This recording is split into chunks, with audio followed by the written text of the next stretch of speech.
Halo Jemaat Tuhan, selamat datang di ibadah online MDC Samarinda. Senang sekali bisa menyambut Anda semua, terutama bagi Anda yang baru pertama kali hadir bersama-sama dengan kami. Sebentar lagi kita akan memasuki ke sesi pujian dan penyembahan. Karena itu persiapkan diri Anda memasuki ibadah hari ini. Selamat menikmati ibadah. Besar di dalamku.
Jesus, I worship you with all of my heart and all of my soul. I love you, I love to worship you. I worship you, Jesus, I worship you with all of my heart and all of my soul. I love you, I love to worship you. I worship you, Jesus, I worship you with all of my soul and all of my soul. I love you, I love to worship you.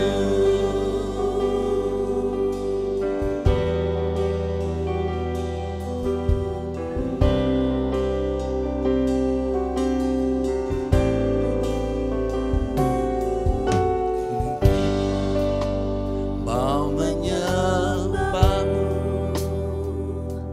jiwaku merindukan Yesus.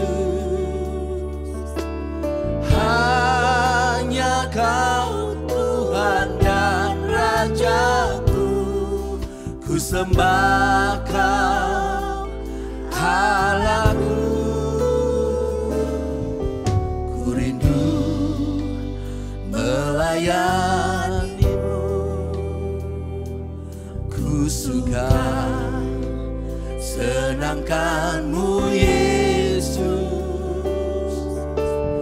Hanya Kau kuat dan harapku, ku sembah Kau selamanya.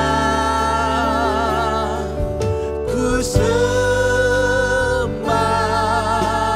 Kau Yesus, ku sembah Kau. Segenap hatiku dan kekuatanku, ku rindu menyembahmu Yesus.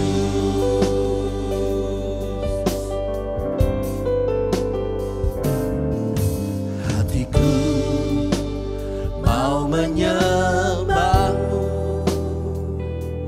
jiwaku merindukan Yesus. Hanya Kau Tuhan dan Rajaku, ku sembah Kau Allahku. Ku rindu melayanimu, ku suka senangkanmu Yesus. Hanya Kau kuat dan harapku, ku sembah Kau selamanya. Ku sembah Kau Yesus, ku sembah Kau. Segenap hatiku dan kekuatanku, ku rindu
dan kekuatanku.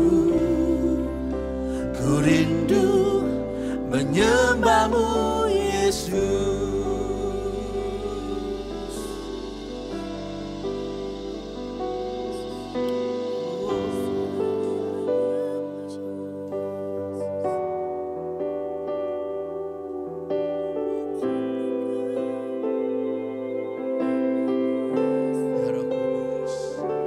Ya Roh Kudus, Kau hadir.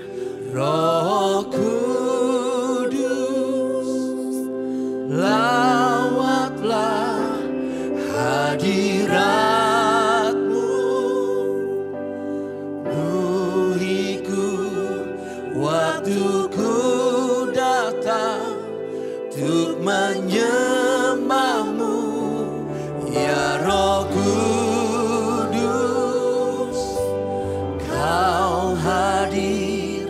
Roh Kudus, lawatlah hadirat-Mu. Penuhiku waktu ku datang untuk menyembah-Mu. Ya Roh Kudus,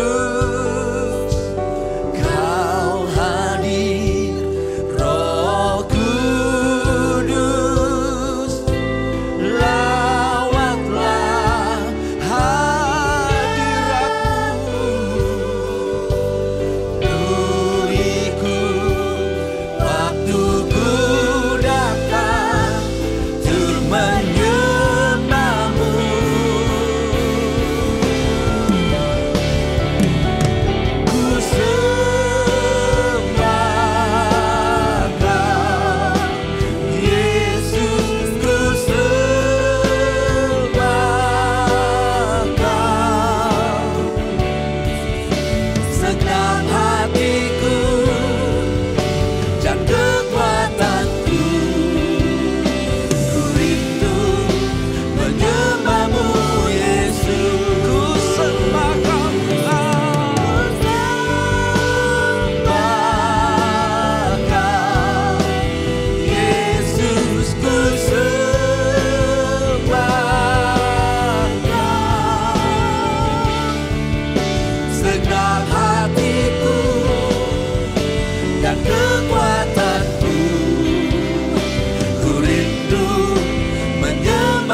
segenap hatiku dan kekuatanku.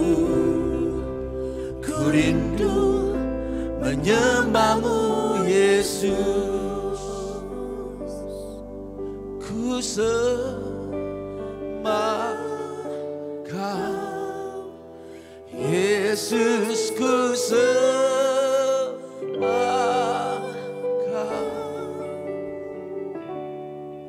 Segenap hatiku dan kekuatanku, ku rindu menyembahmu Yesus.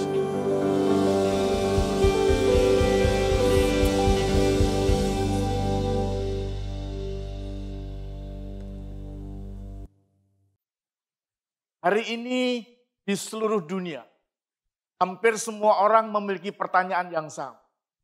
Kalau Tuhan itu ada dan mengasihi umat, mengapa terjadi suatu penderitaan yang berkepanjangan?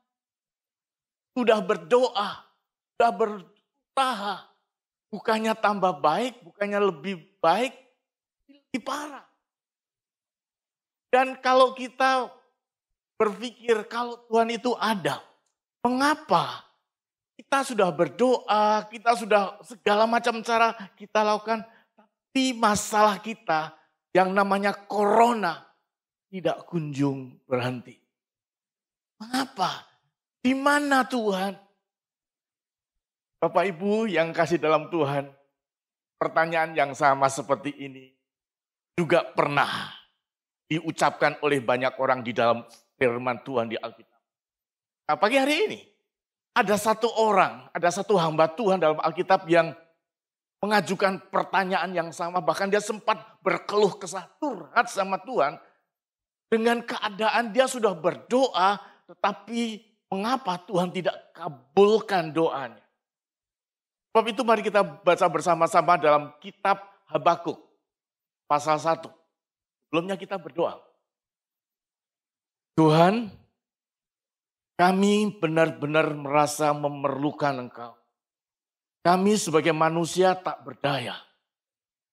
Bapa, kami bersyukur Tuhan Engkau ada tengah-tengah kami. Berikan kekuatan untuk memberikan kemampuan kami tetap berjalan walau tertatih-tatih. Kami mohon Tuhan, kuatkan kami. Biarlah firman-Mu yang akan kami dengar saat ini menjadi kekuatan bagi kami. Dalam nama Yesus. Firman Tuhan dalam kitab Habakuk pasal 1 saya akan bacakan. Siapakah Habakuk? Habakuk adalah hamba Tuhan, seorang nabi. Bukan nabi yang ecek-ecek. Dia benar-benar nabi. Dan dia berkata begini dalam kitab Habakuk pasal 1 ayat 1 mulai. Ucapan ilahi di dalam penglihatan Nabi Habakuk. Sampai di sini dulu. Kalimat ini menyatakan bahwa kenabian Habakuk itu sudah gak diragukan lagi. Sampai dikatakan ucapan ilahi. Sehingga pastilah kalau yang ngomong itu nabi akurat. Kalau yang ngomong itu nabi pasti benar. Kan ini bukan sekedar orang yang main-main.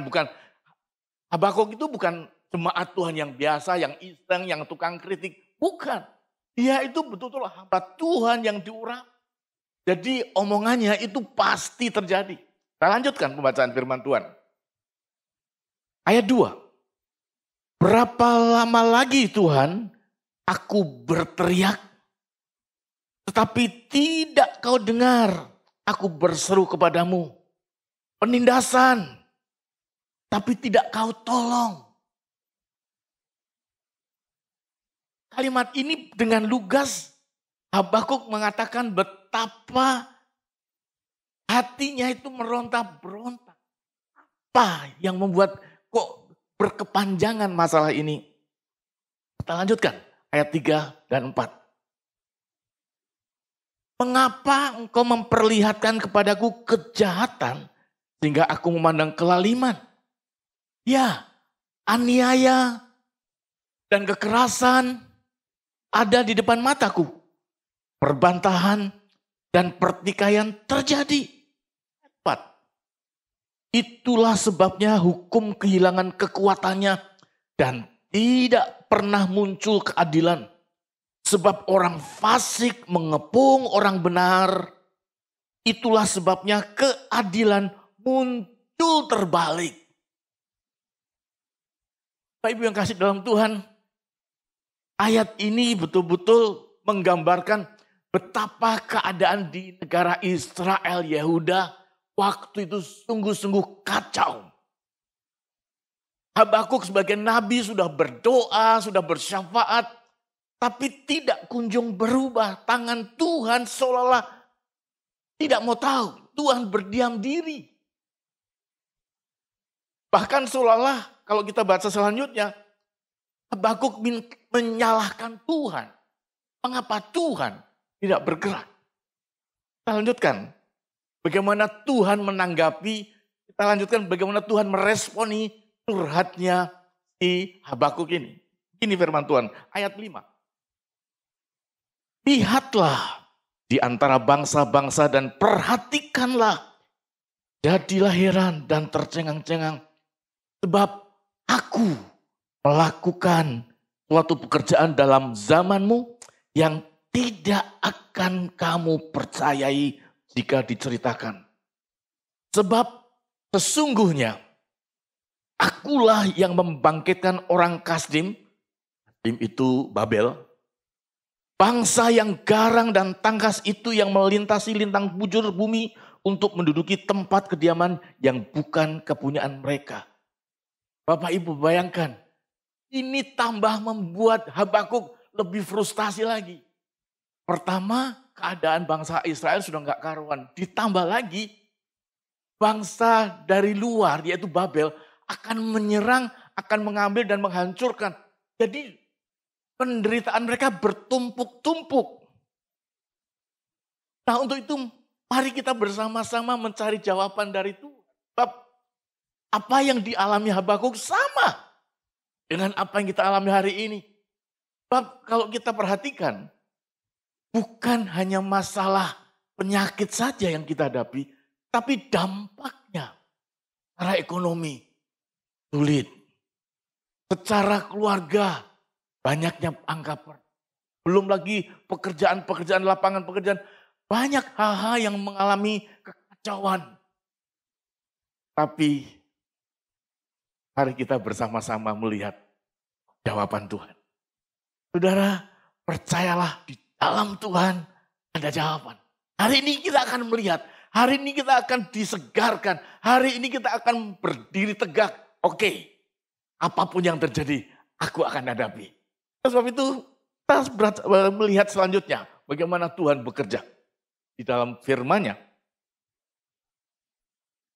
Pasal 2, ini firman Tuhan bagi kita semua.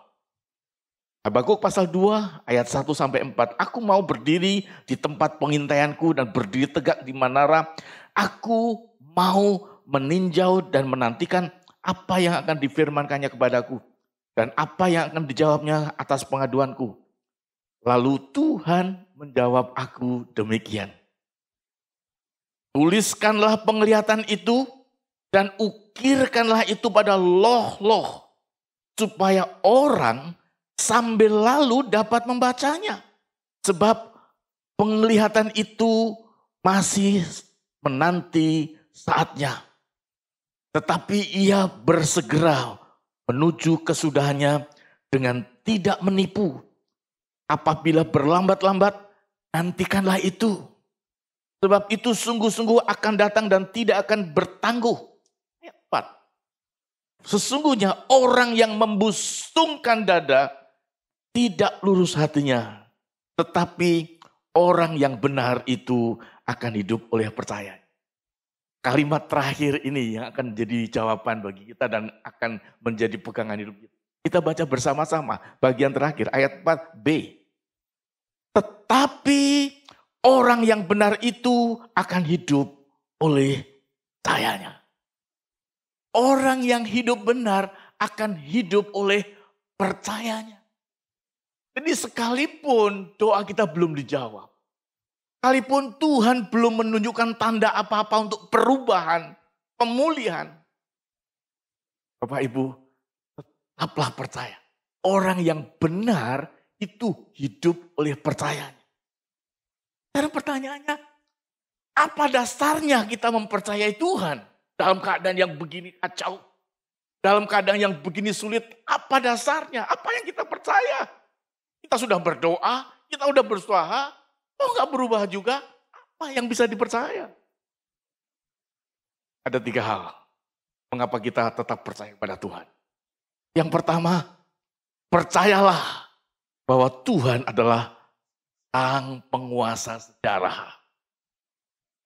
Bapak Ibu, Dia adalah pribadi yang berdaulat. Dia maha tahu dan rancangannya itu sempurna. Apapun yang dilakukan Tuhan itu tidak pernah meleset dan tidak pernah salah. Sebab Dialah yang mengatur sejarah dunia.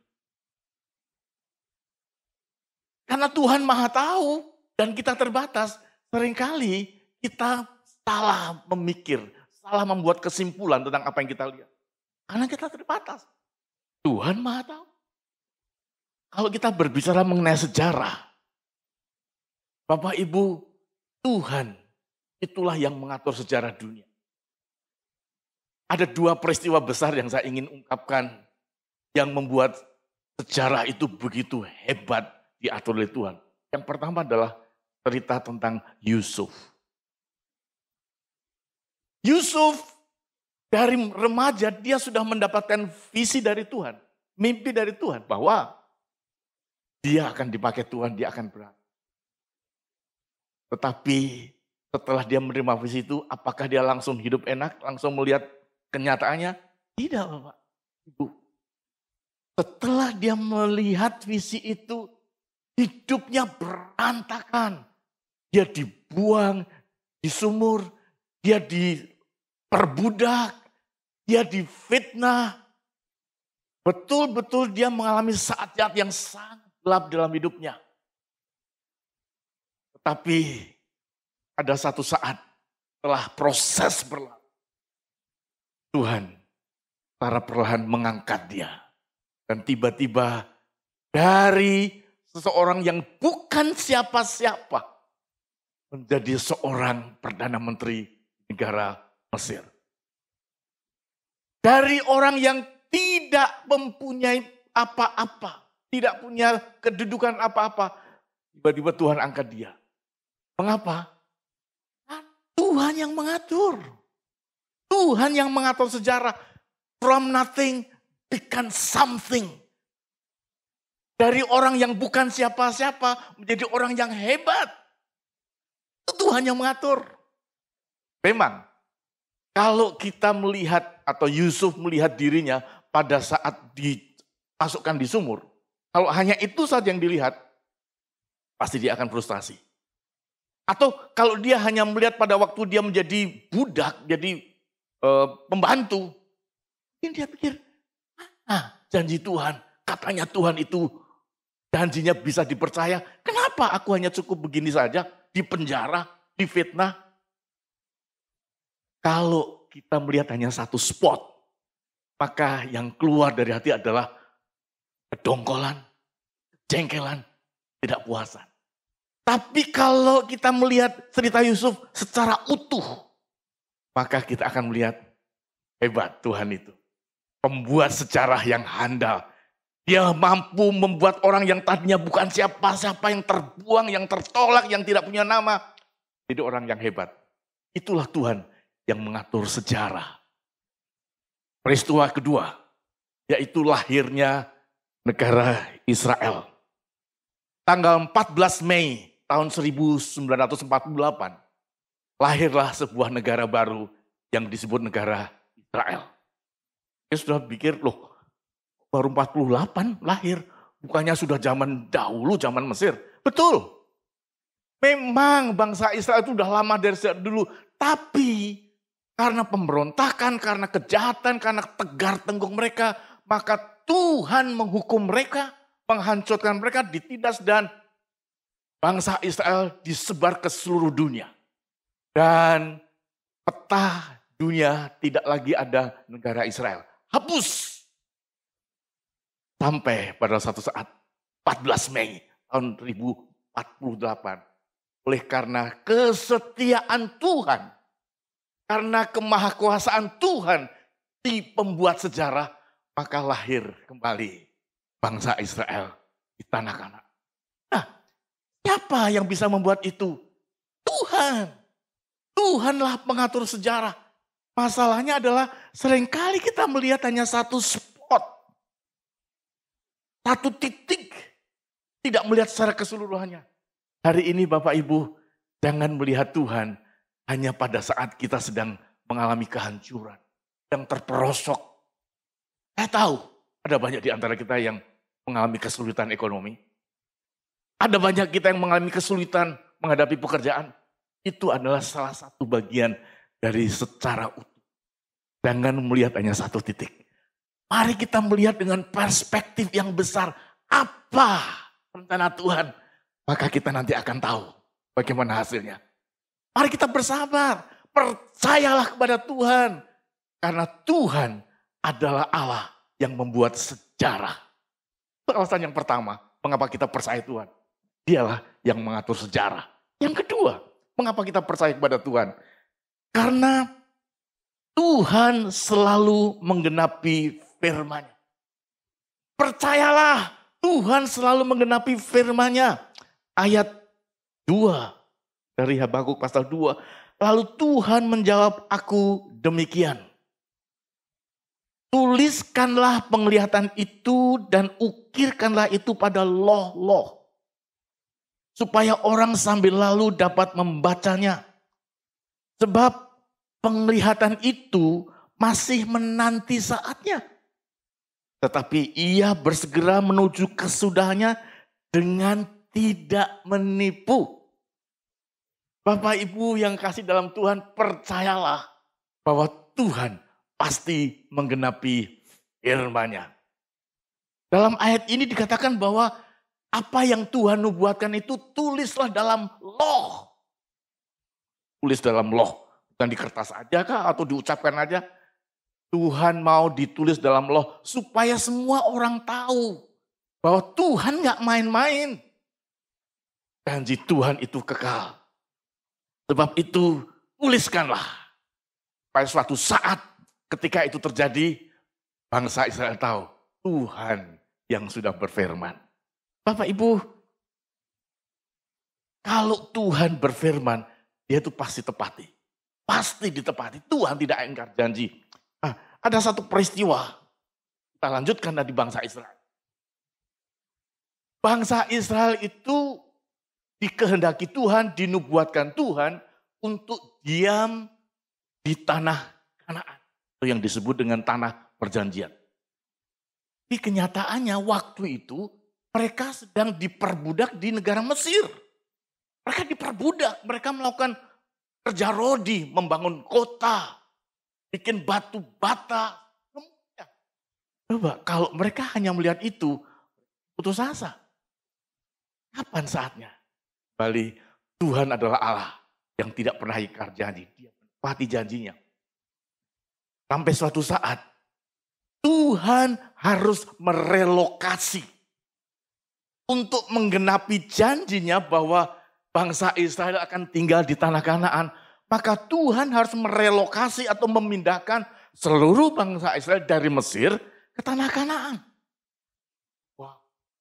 Ini bukan hal yang gampang Bapak Ibu. Saya ambil contoh supaya kita bisa mengerti bagaimana hebatnya Tuhan.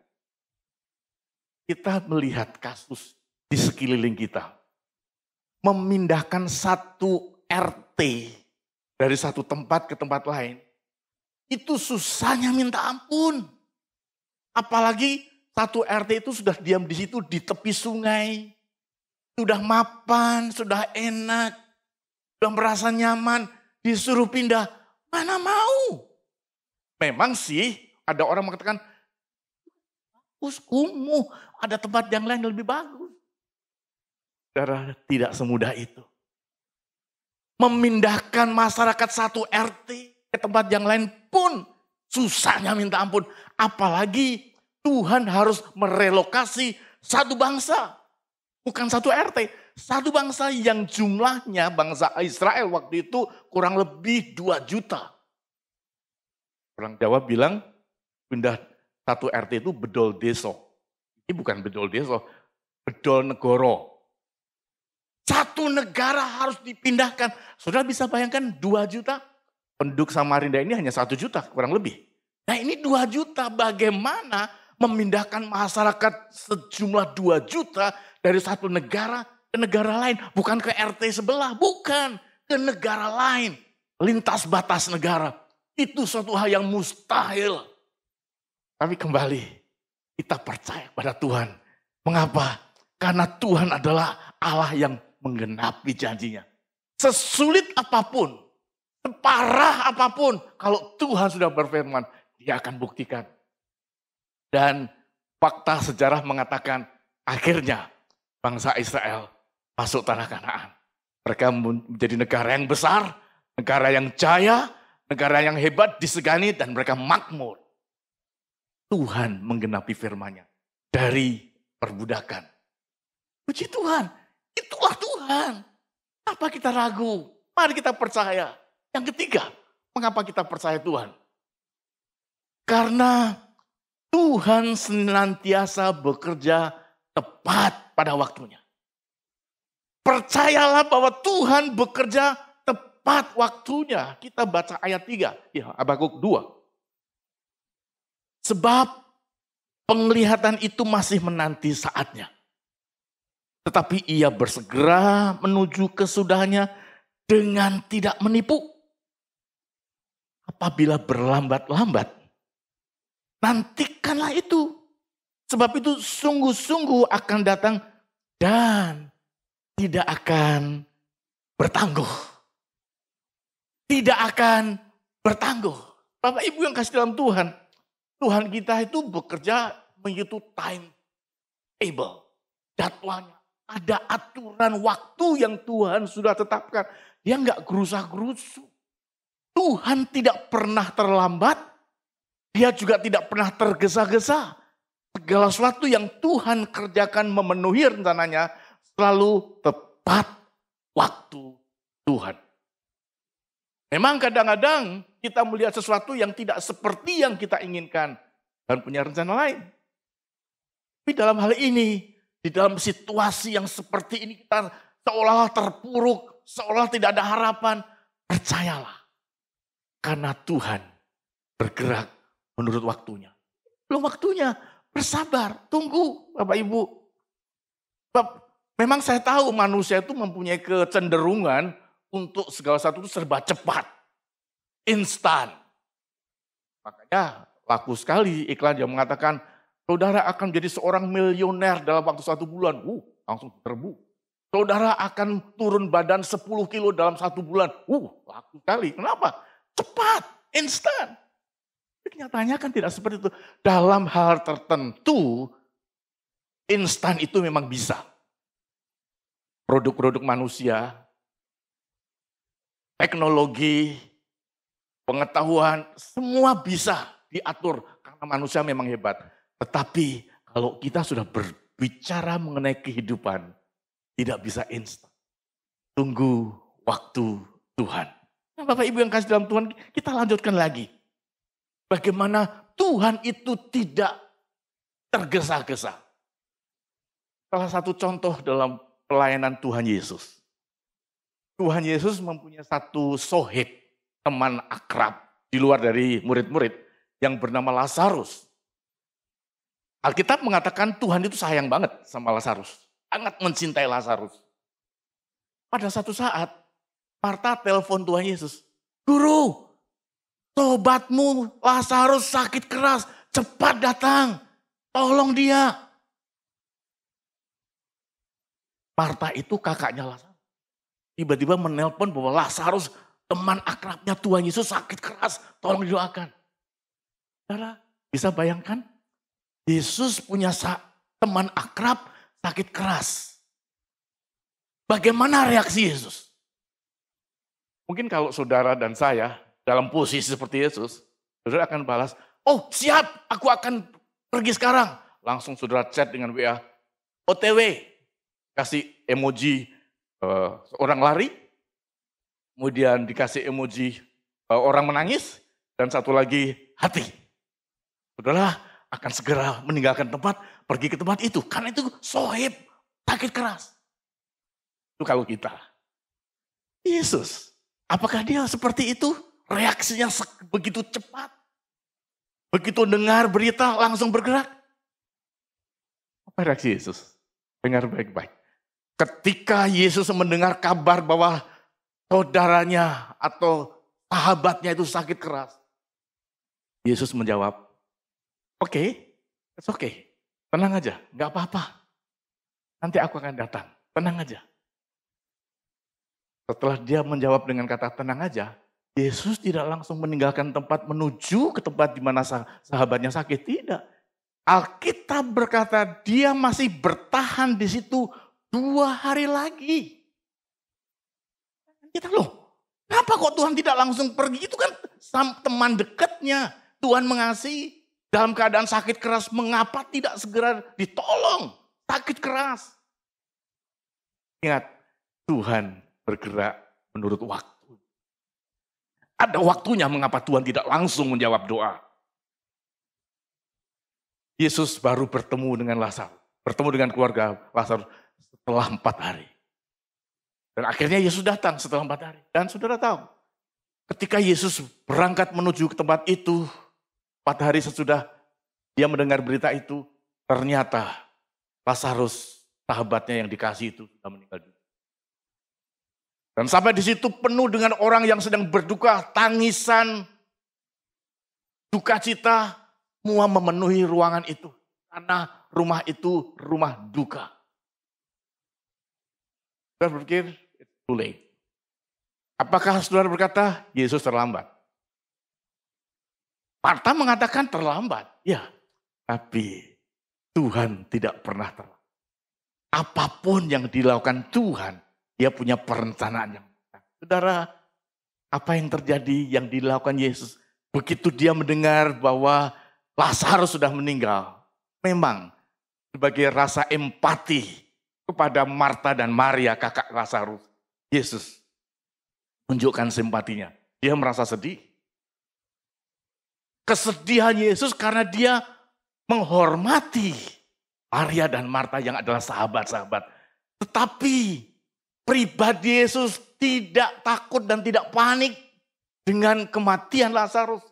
Dia minta ditolong, antar aku ke kuburan. Saat itu pula diantarlah mereka ke gua di mana Lazarus dikuburkan. Dan apa yang terjadi? Di depan gua, singkat cerita, Yesus berkata, Lazarus, bangkit. Lazarus, keluar. Dengan perkataan yang singkat, tetapi penuh dengan otoritas. Maka Lazarus yang sudah mati 4 hari, bangkit. Dan dia menunjukkan dirinya sebagai manusia. Wow, saudara, ternyata keterlambatan Yesus yang dipandang oleh manusia itu sudah terlambat. Justru itu menjadi satu kemuliaan. Ada satu cerita yang hebat bahwa Tuhan adalah Allah yang hebat. Dari sini kita tahu bahwa Tuhan adalah Allah yang bergerak sesuai dengan waktunya. Bukan waktu kita, waktunya. Nah, kesimpulannya Bapak Ibu yang kasih dalam Tuhan, memang hidup ini tidak selalu terjadi seperti yang kita inginkan. Memang kita tahu bahwa saat ini kita sedang mengalami krisis. Kita tahu di sana sini kita sedang serba kurang, serba sulit. Dan kita sudah berdoa, kita sudah berusaha, dan semua sia-sia karena tidak ada perubahan sedikit pun. Namun, sebagai orang percaya, dikatakan tadi dalam kitab Habakuk pasal 2 ayat 4b. Orang yang benar akan hidup oleh percayanya. Saya ingin mengajak kita katakan bersama-sama. Orang yang benar akan hidup oleh percayanya. Mari kita percaya Tuhan. Jangan gelisah. Jangan takut. Tuhan pegang kendali. Mengapa kita percaya Tuhan? Pertama, karena Tuhan adalah Allah, penguasa atas sejarah. Dia yang kendalikan. Tidak mungkin Tuhan terlambat. Tidak mungkin Tuhan lepas kendali. Tuhan memegang. memegang kendali atas sejarah. Yang kedua, karena Tuhan adalah Allah yang menepati janjinya, firman-Nya akan digenapi. Tuhan tidak pernah ingkar janji. Makanya tulislah dalam loh. Artinya dapat dipercaya. Dapat dipertanggungjawabkan firman Tuhan dan janjinya. Yang ketiga, mengapa kita percaya? Karena Tuhan bergerak menurut waktu. Bukan waktu kita. Walaupun kita merasa udah gak tahan rasanya. Udah sedemikian sulitnya bagi kita. Tetap tenang. Tuhan pegang kendali.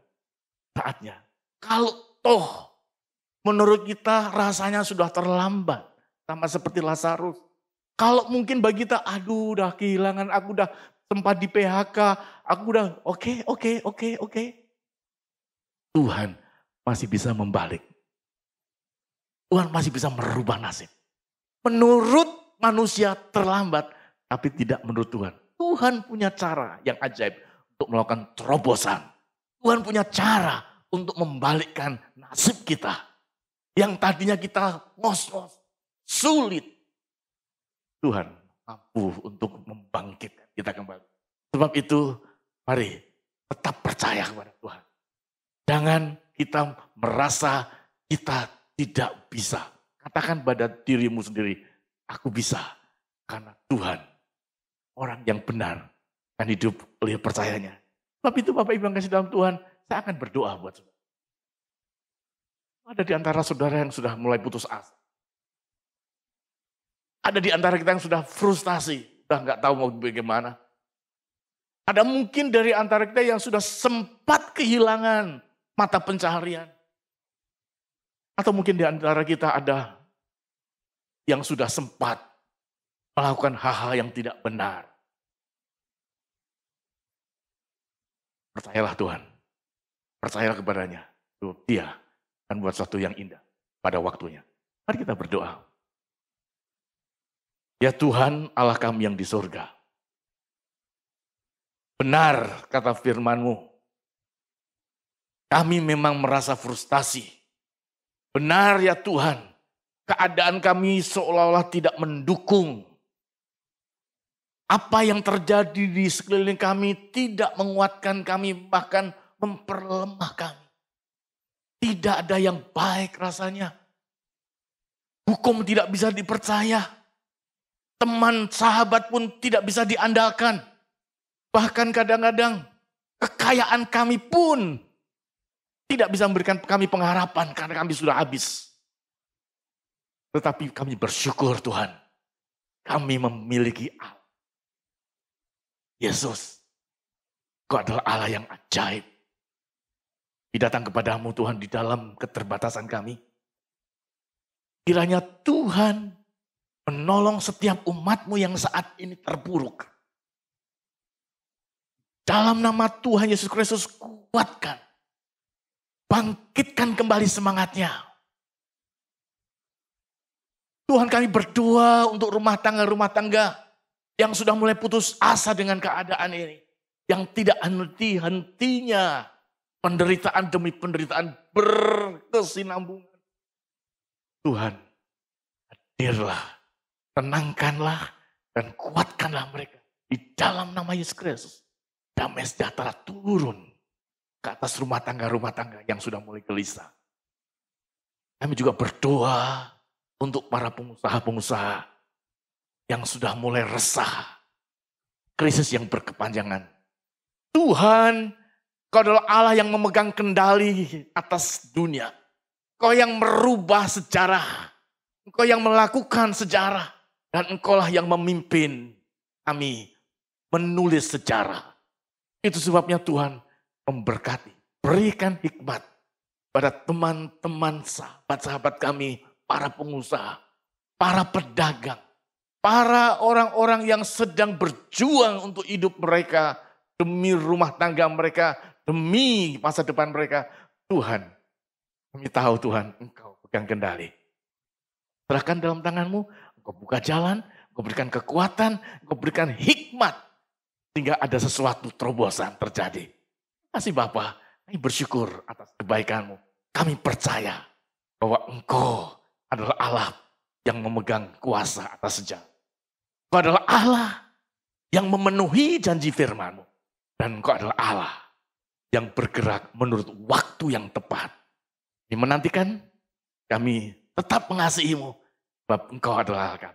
Terima kasih Tuhan, di dalam nama Yesus. Amin.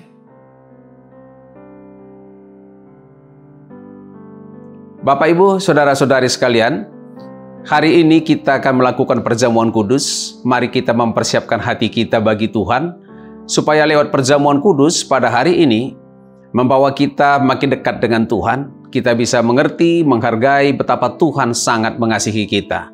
Sebelum kita melakukan perjamuan kudus, mari kita berdoa terlebih dahulu. Bapa di sorga, kami bersyukur Tuhan untuk hari ini. Karena Tuhan masih memberikan kami kesempatan, Tuhan tetap memberikan kami kekuatan, kesehatan.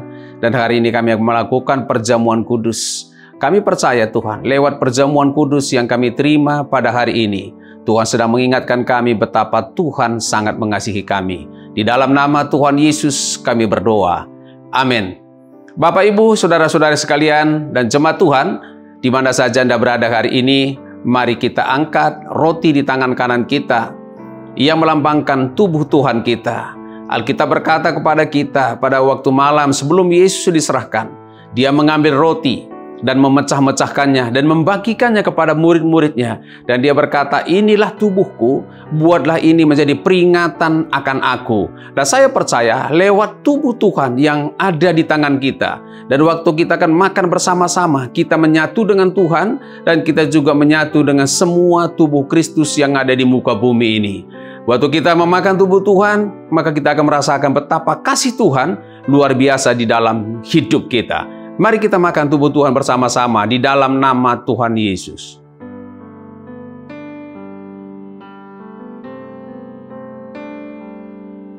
Mari kita taruh cawan di tangan kanan kita. Cawan ini adalah cawan pengucapan syukur, kata firman Tuhan. Dan saya percaya bahwa darah Tuhan yang ada di tangan kita hari ini, darah ini akan memerdekakan kita. Darah ini akan memulihkan kita. Dan darah ini juga akan membuat kita mengalami kehidupan rohani yang tidak lagi namanya menjadi apatis, tapi kita akan menjadi dinamis di dalam Tuhan kita. Sebab darah memberi kehidupan kepada kita semua. Mari kita minum bersama-sama darah Tuhan dan bersyukur untuk darah yang ada. Dalam nama Yesus Tuhan kami berdoa. Mari kita bersyukur buat perjamuan kudus yang sudah kita lakukan hari ini. Tuhan Yesus, kami bersyukur untuk tubuh dan darah-Mu yang sudah Kau berikan bagi kami. Kami percaya hari ini kami dimerdekakan, kami hidup dalam kemenangan, sebab kami menyatu dengan Tuhan kami. Di dalam nama Yesus Tuhan, kami semua yang putus asa diberikan pengharapan yang baru. Haleluya, amin.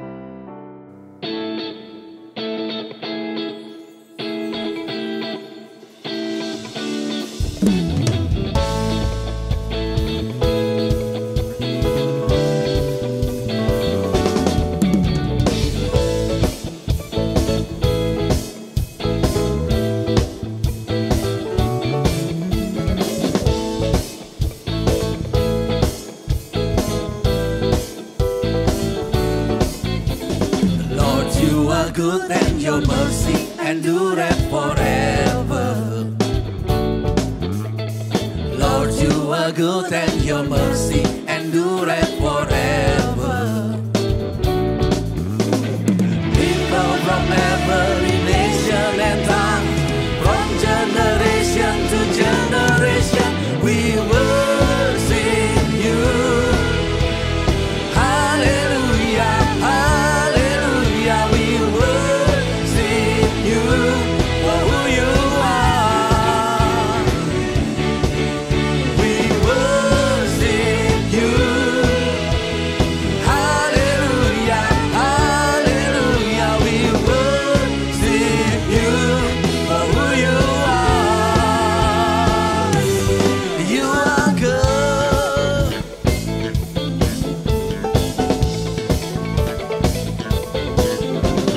Lord, you are good and your mercy endureth forever.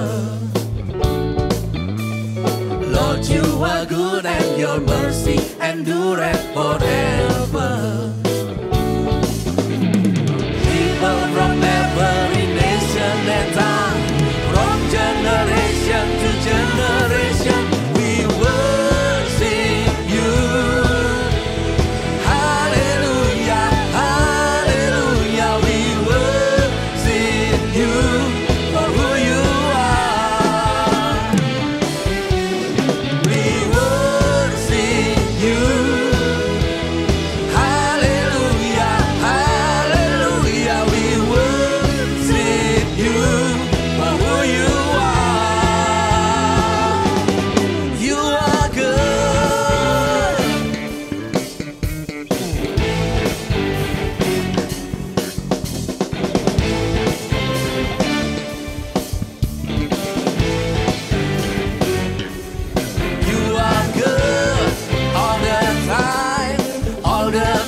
endureth forever.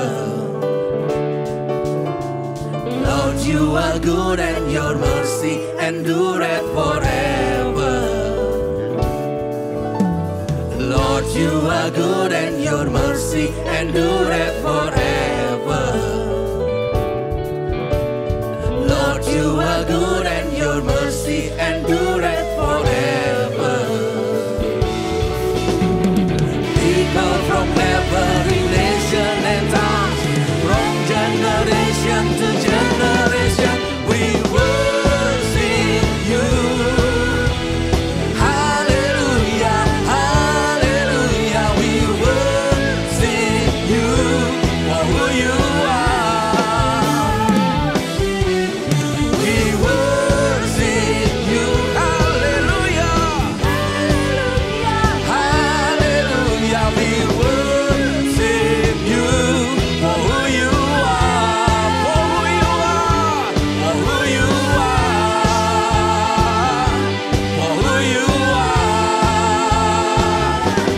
You are good.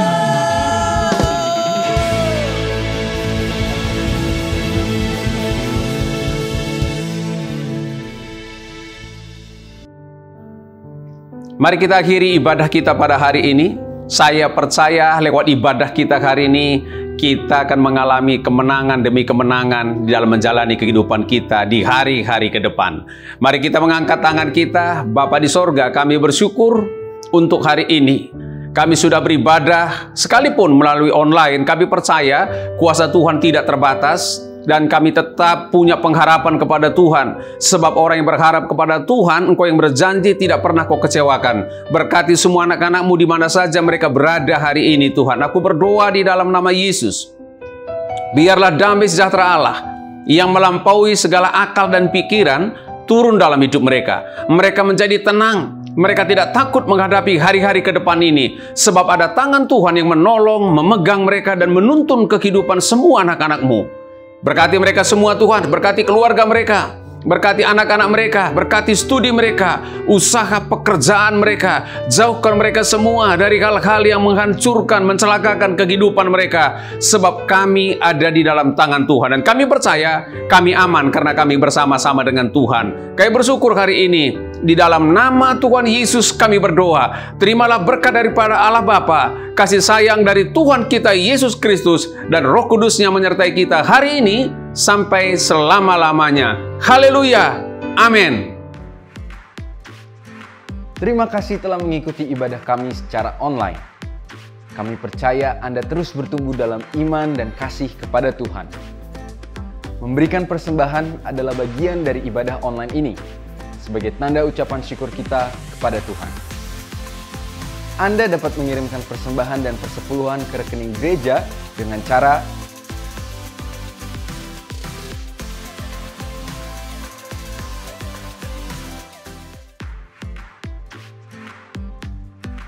khusus para teenager. Ikutilah ibadah online Image Teen setiap hari Sabtu pukul 6 sore melalui channel YouTube Image Teen Samarinda. Ibadah Star Kids dapat diikuti melalui aplikasi Zoom setiap hari Minggu pukul 11 siang. Informasi lebih lengkap dapat menghubungi Kak Louis. Doa Deeper dapat diikuti secara online setiap hari Kamis pukul 7 malam melalui channel YouTube MDC Samarinda.